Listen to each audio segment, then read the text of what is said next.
साथियों, मेरठ से प्रयागराज तक 594 किलोमीटर के गंगा एक्सप्रेसवे में क्या पूरे एक्सप्रेसवे में एसी लगाए गए हैं? सड़क पर डामर की जगह क्या सोने की परत चढ़ाई गई है? हम ऐसा क्यों पूछ रहे हैं? इस वीडियो को देखने के बाद आपको समझ में आ जाएगा।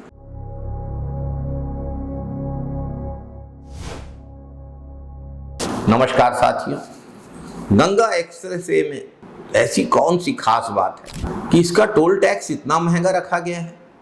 आम आदमी सड़क पर जाने के पहले 20 बार सोचेगा। छोटे व्यापारी दुकानदारों को इस सड़क से गुजरने के लिए बैंक से लोन लेना पड़ेगा।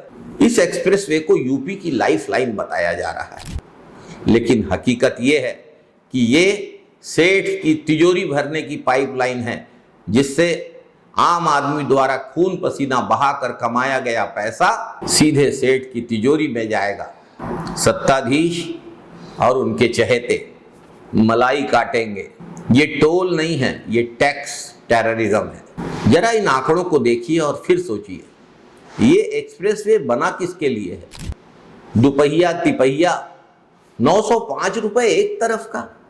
दूध बेचने वाला किसान, छोटा व्यापारी क्या इतना टोल दे पाएगा? कार की राउंड ट्रिप 600 किलोमीटर की 3600 रुपए।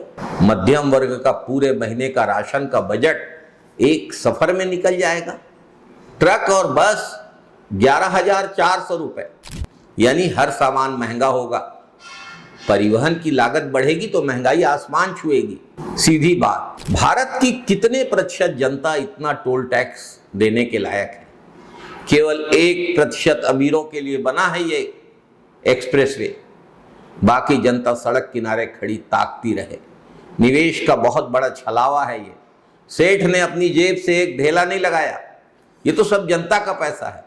कुल लागत में सिर्फ 9,000 करोड़ सेठ ने लगाए, वो भी बैंक लोन लेके। और कमाल देखो, उस लोन की बैंक गारंटी सरकार ने दी है, यानी जोखिम जनता का, गारंटी सरकार की। यानी आपके टैक्स के पैसों का मुनाफा 25-30 साल तक सेठ का।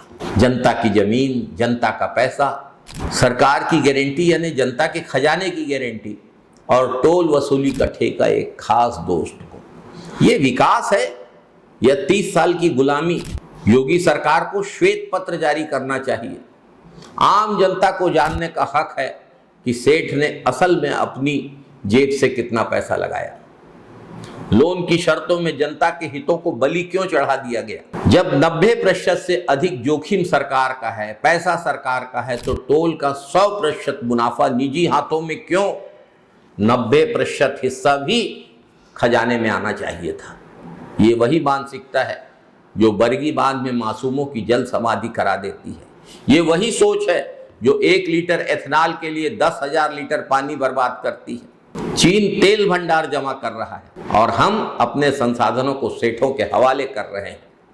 मशीनरी चीन से आयात हो रही है। सड़कें धन्ना सेठों की निजी जागीर बनती जा रही हैं। बेच रहे हैं 2, खरीद रहे हैं 2। देश की संपत्ति, जनता की संपत्ति बिक रही है। पूरे देश में जल, जंगल, जमीन, सब पर इन धन्ना सेठों का अधिकार। उत्तर प्रदेश के लोग इस टोल लूट पर सवाल नहीं उठाएंगे तो 30 पीढ़ियां आने वाली अपनी ही जमीन पर चलने के लिए सेठ को लगान चुकाने के लिए मजबूर रहेंगी। ये विकास है या जनता को लूटने का एक्सप्रेसवे है? अपनी राय कमेंट बॉक्स में जरूर बताइए। जय हिंद साथियों, वंदे मातरम साथियों।